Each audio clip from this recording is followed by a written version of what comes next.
So, guys, good morning, and let me jump on to the core Java. The Eclipse editor, what we have created in a project. So, if you remember, in the last class, we discussed a brief overview on how to call a method, how to create an object, and how to call a method present in one class in another class. Till there, we have discussed. Right. I just want to continue on top of that particular one. 1 second. 2020. Okay. So we know how to call methods present in one class into another class. Now, what I'm going to do right now is what are all the various operations we can perform on a method. Okay, we can perform on a method we are going to study as part of the today's lecture. So here, let me create a new class. So I don't want to touch this class at all. So I'm going to create a new class in which we are going to study this methods concept. So the new class, right click, new, and a class, and I'm naming it as an example 4. See guys, whenever I named it as an example for, see at the top, it is throwing an error message that the name of this one is not suggested, or the use of this default package is not suggested. What exactly the meaning of this default package means? See guys, we are not creating any packages within our project what we have created.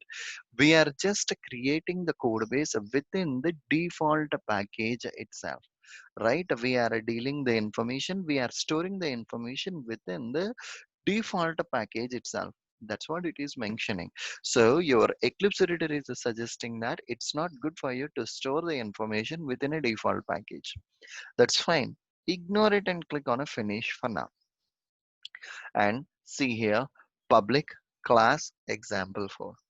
So in the previous session, we discussed about how to create a methods. The syntax is public voids login and a logout, just like a method name.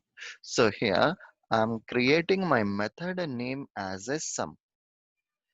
Int c is equal to 2 plus 3 system.out.println c. So this method is adding two numbers, which is a 2 and a 3, and the sum of these two, it's printing to the console. Whenever you call that particular method, it will print that information to the console. Good. So what I'm doing right now, let me create a new Java class, example 5, with a main method. How can I create a main method? Means to the same class, if I select this checkbox, public static void main checkbox. Whenever I have selected this public static void main, automatically a main method will be added to this class. Finish it. Either I can check this checkbox, or within my test script, I will specify that. Okay, within my test script, I will specify that information as well, which is, say I'm deleting this main method from here, and directly I'm typing a main control space. Automatically the auto suggestions is populating. I'm picking the first auto suggestion. Automatically the main method is getting added here. That's good. And now I need to call the information present in an example for space obj. It's equal to new example 4. I have created an object, and now obj dot sum is the method which we have. I just called this method, and now let me save this class, and now let me run my example 5. Run as a Java application. So guys, if you clearly observe, there is nothing complex that I have done here. The simple point what I have created is, in one class I created a method. In another class I'm calling that method. That's it. Using the previous concept which we have studied earlier. That's it. Okay, so using the previous concept, whatever we have studied earlier. So whenever I execute my test script, it returned a sum as a 5. As I have already created the object, I can call the method for multiple times here.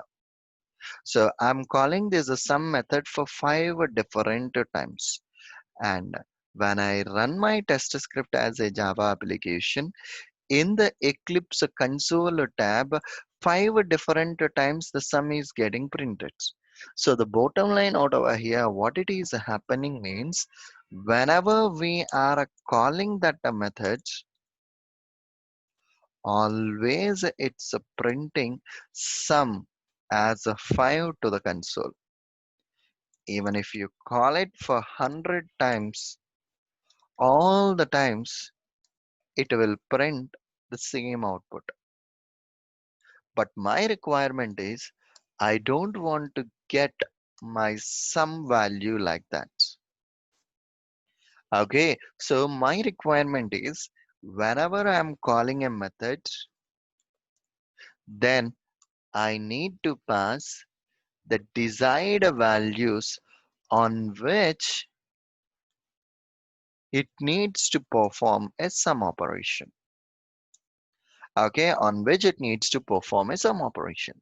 So in such situations, we need to create a method with arguments.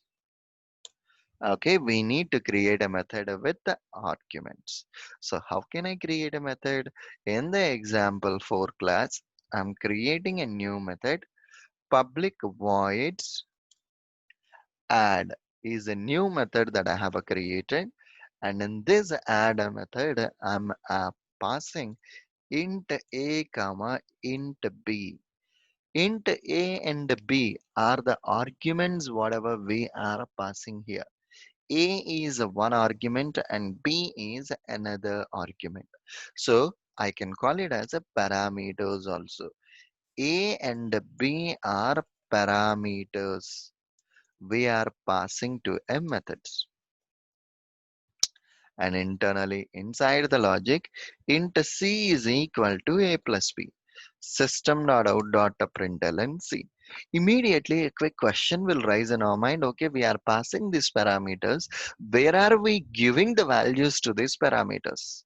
So the answer is wherever we are calling the method, at that time we will pass the parameters for the methods. Or I can say, if a method is having parameters, then Java will ask you to pass those parameters whenever we are calling that method. Okay, not here. Wherever you are calling that particular method, at that particular point, you need to pass those parameters, not here itself. So here in this one, I don't want these many methods deleted. And now obj.add. Add is a method, but if you observe now, it is asking for parameters. So 10 comma 20. Obj.add 20 comma 30. So if I call this a method for 100 times, I can pass different sets of values, and whatever the set of value I have passed, my sum will be executed on that and it will be printing the desired value to the console. See here, whatever the values I have passed, the sum on those two numbers, it's been executing and it's been printing to the console as well. That's it. That's a simple thing how you need to deal with it, guys. Okay. Am I clear for you all, or do you have any questions for me on this? So the ultimate point out over here, which you need to consider is methods are created for reusability. Methods are created for reusability, one-time creation and multiple times usage. And not only that particular one, and then the next point here is we can pass arguments are parameters to a method. Depending on the need, we will call those methods.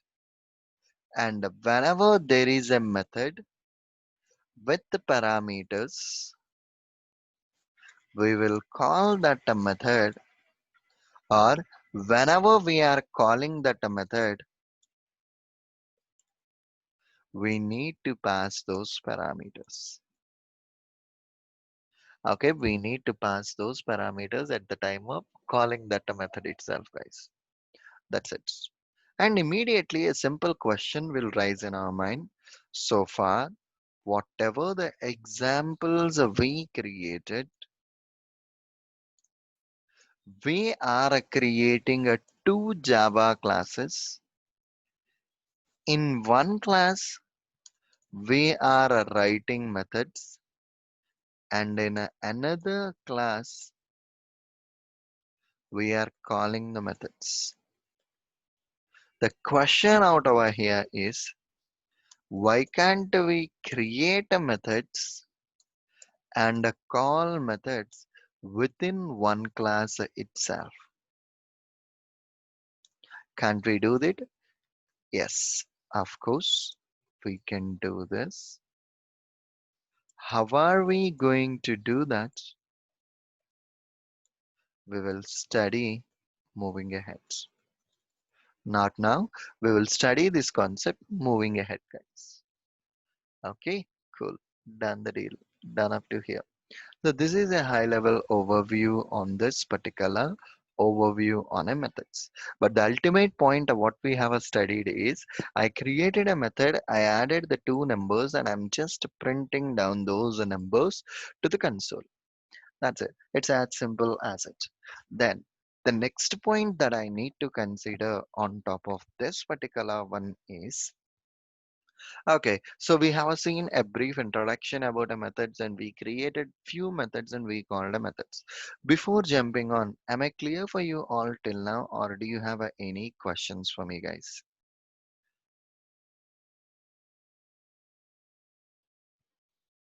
So, Arul, Subha, Sahiti, Sarita, Payal, Padmaja, Ramya, am I clear for you all or good? Yes, go ahead.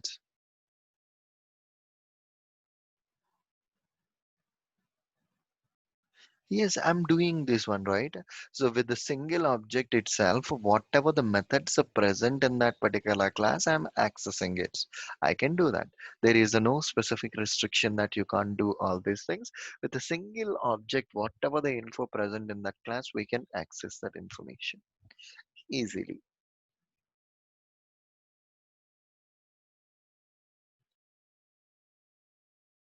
Yes, yes, you have to create another object. That's it. Okay, cool. Done the deal. And then, okay, done the deal, done up to here. We just created the things. And then the next point which I want to explain on top of this one is about a package.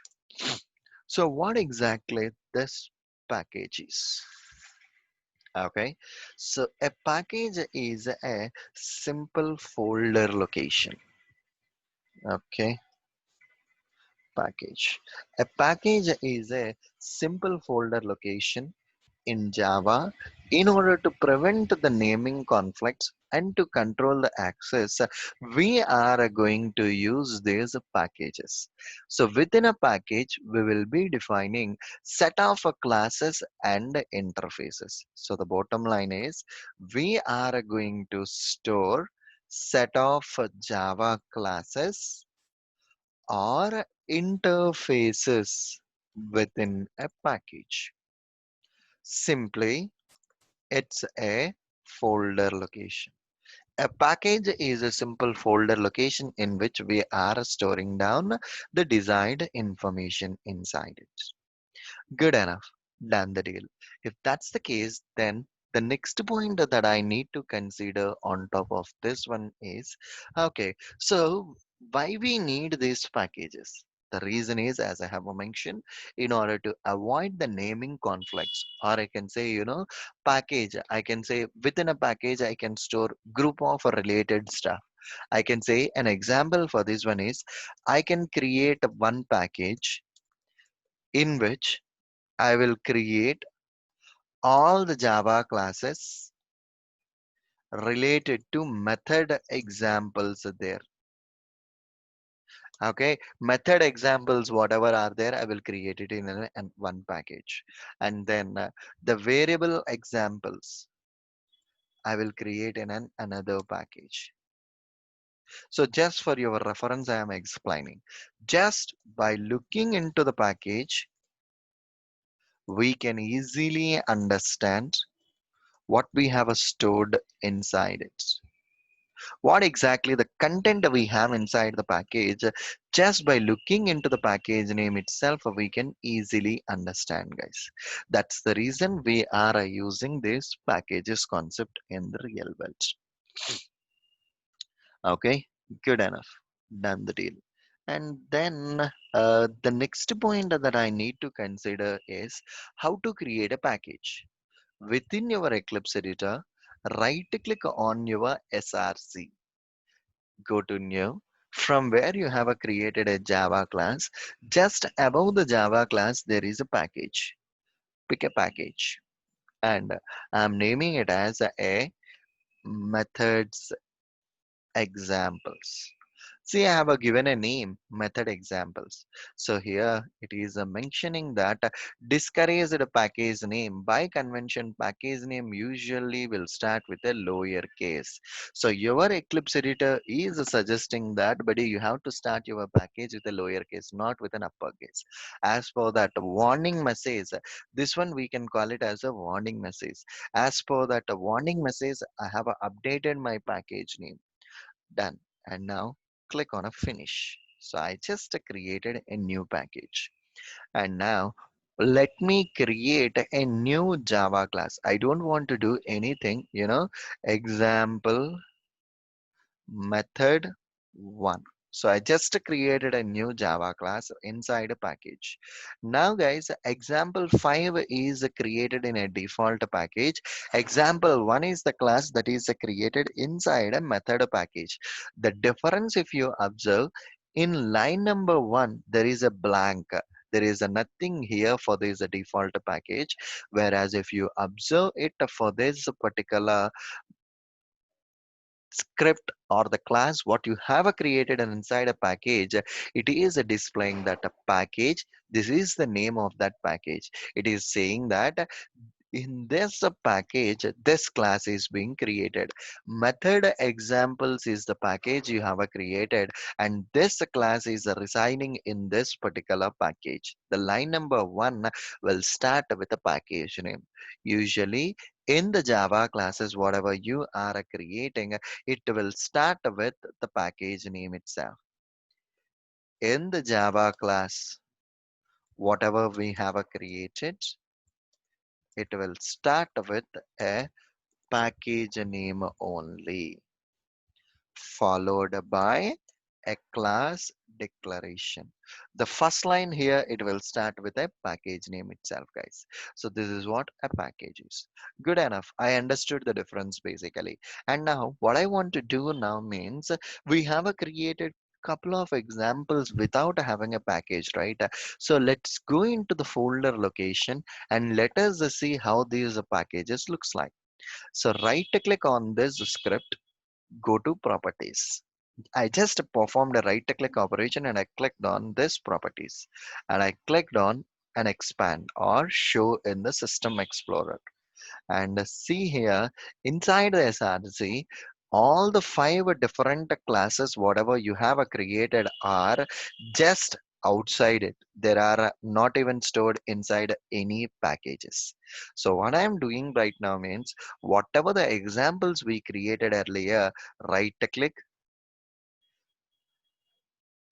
cut them, and place all those examples within the package and the one what we have created newly. Go back to your Eclipse editor and refresh your project once. As we made some modifications, just refresh it. See, all the scripts were moved to that package, but all the scripts are getting an error message. The reason is, if there is a class within a package, that the class should start with a package name, and all those five classes won't have that package name. That's the reason it will throw an error message. Hence, I opened all the five different classes manually, and I'm adding my package name on top of all those things. Okay, I just added all the things and I just added my package name. See, automatically the error message was gone. The only reason is, as these classes were there in a default package earlier, we don't have a package name. As we moved these classes to a particular package, it's mandatory for us to pass the package name here. Okay, it's mandatory for us to pass the package name here. Good enough. Done the deal. I passed my package name and all the issues were passed. Good. Done the deal. So this is all about a package. Good enough. So we have studied about how to create an arguments to a method, and even the next one is an overview on a package. And then the next point here is, if we recollect the methods what we studied, it's just printing down the information to the console. We are not using these methods or method output, right? So we are not using this method output. So what I want to do right now is, for suppose if we are calling a some method and it's generating an output. That's good. It's generating an output. I want to use that output and perform operations on that particular methods. Okay, perform operations on that particular method. I want to do that particular piece. In order to do so, what exactly we need to do? For every method, we need to add a return statement. We need to add a return statement for a method in order to do that particular activity. Okay, in order to do that particular activity, we need to add a return statement. Okay, we'll see how this return statement looks like. So I have created a new Java class example one method, right? Here, let me create a method, public void sum int a comma int b. So if you want to pass a multiple arguments, guys, just by specifying a comma, int c, int d, int a, you can pass as many arguments as you want. It doesn't restrict to one or two. You can pass n number of arguments here. I'm just passing only two here as of now. Okay, good. And then the next point here on top of this one is, okay, we created a method and int c is equal to a plus b. But this time I don't want to print the output using a system.out.println. I just want to use a, okay, I just want to use a concept with which I want to use this method output in the class where I'm calling. So I'm using a return C. So what does this return statement will do? This will give capability to the methods to return the output. Means wherever we are calling the methods, we can simply use the output. Let me show you that piece. But one thumb rule is, if a method is having a return statement, if a method is having a return statement, then it's mandatory for us to update the void with return variable data type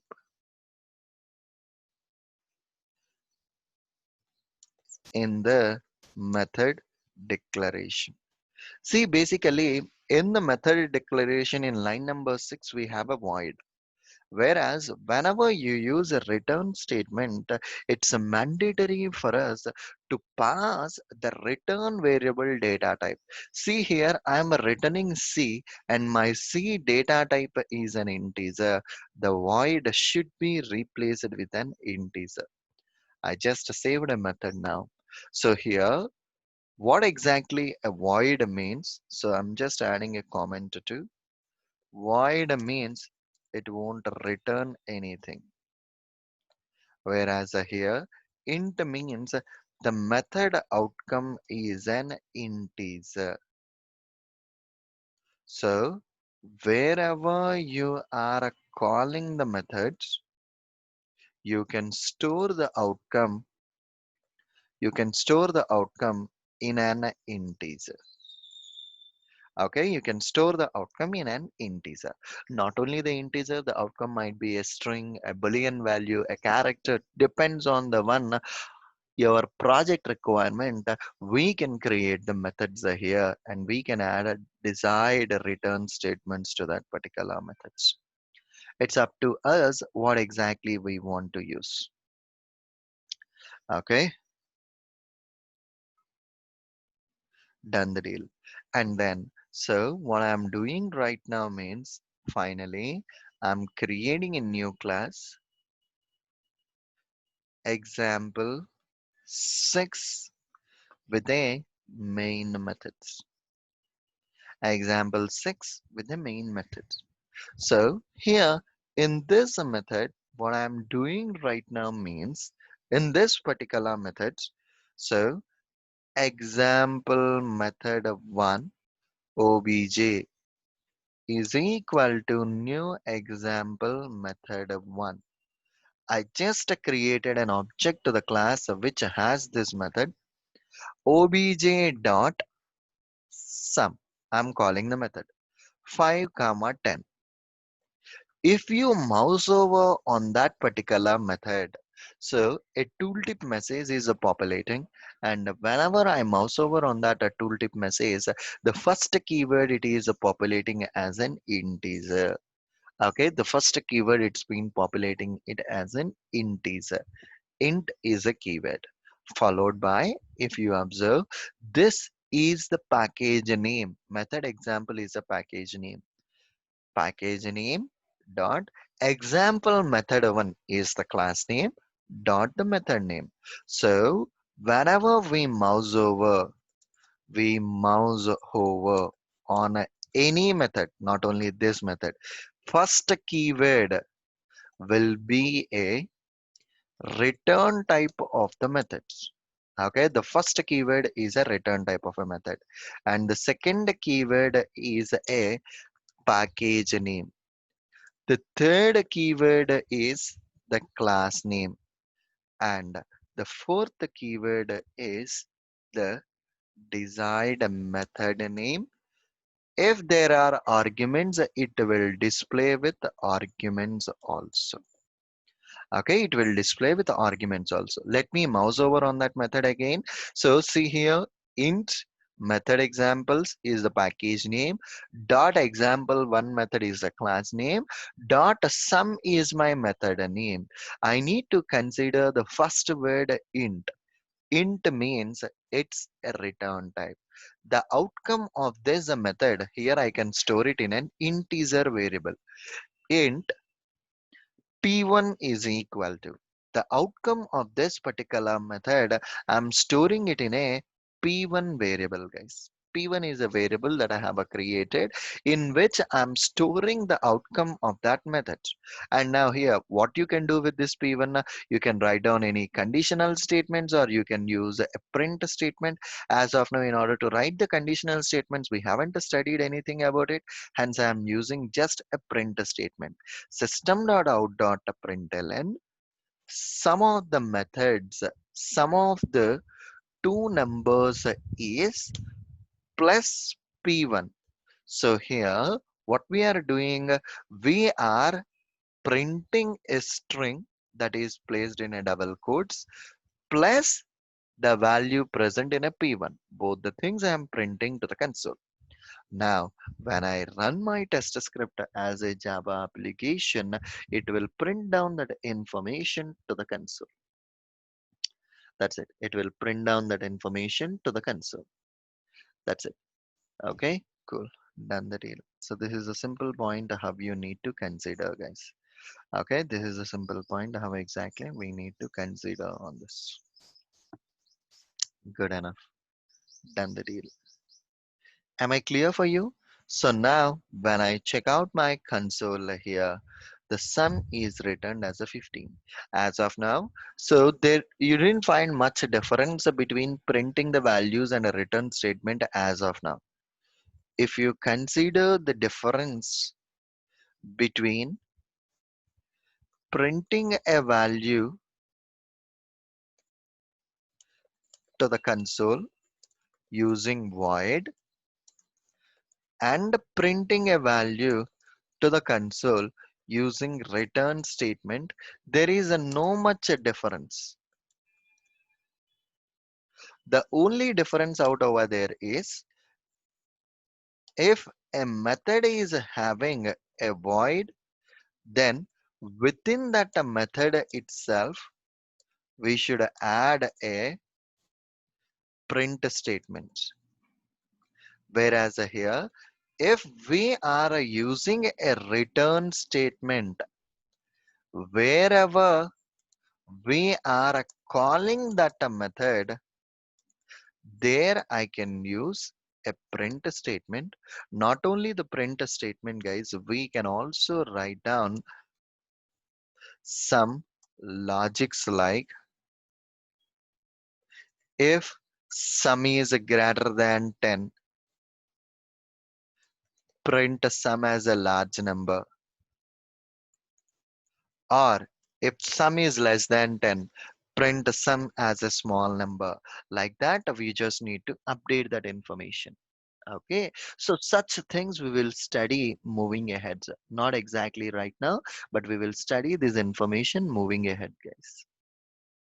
Okay, is this point clear for you or any questions for me on this?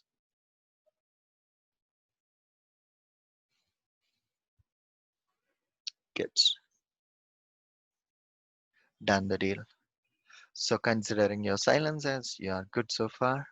So this is a high level overview on a methods and as well as these things and how to add a return type to a particular method and how to call a method present in a one class in another class. So these are the bunch of examples. And now let me switch back to my Java documentation once. And if you observe here, we have studied how to install Java. We have studied about variables, but we haven't studied about types of variables.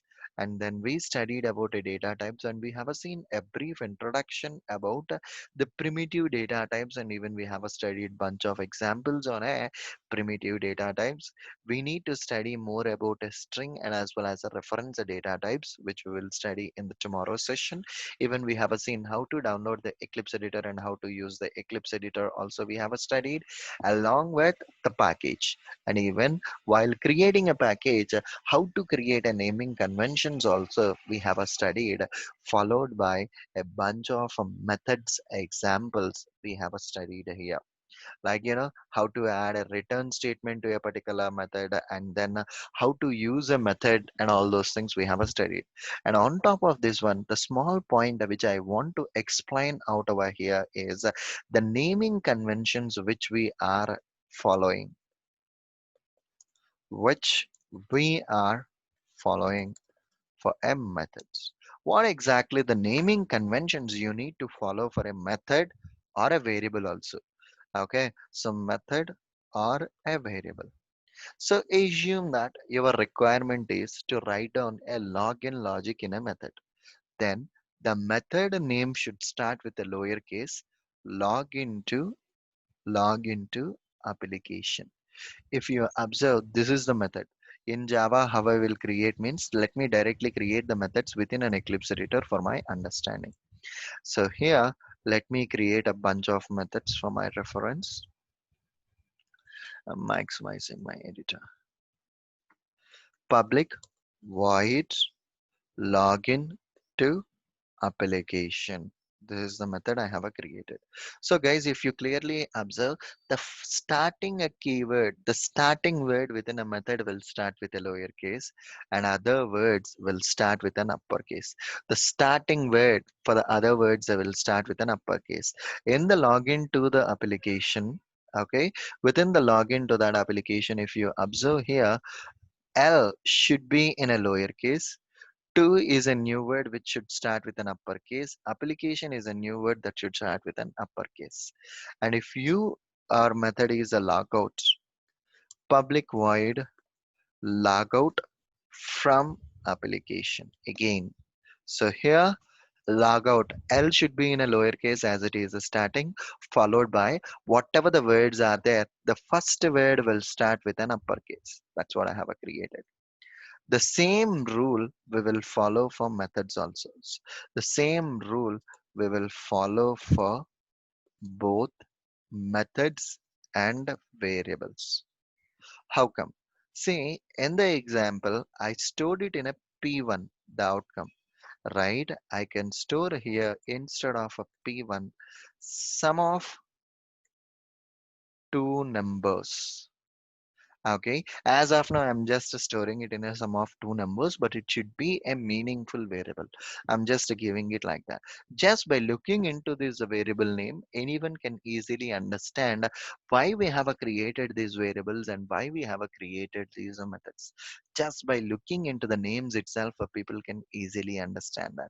For that particular reason, whenever you are creating any methods, variables, not only methods and variables, even with respect to the Java classes also, you will specify a meaningful namings. Okay, so that just by looking into the names, anyone can simply understand the concept. That's it. Okay, guys. So we need to follow a proper naming conventions for all the variables, whatever we are creating, for all the methods, whatever we are creating, everything we need to do from our ends. Okay, good. Done the deal, done up to here. These are the basic things which I have planned for today. Now, go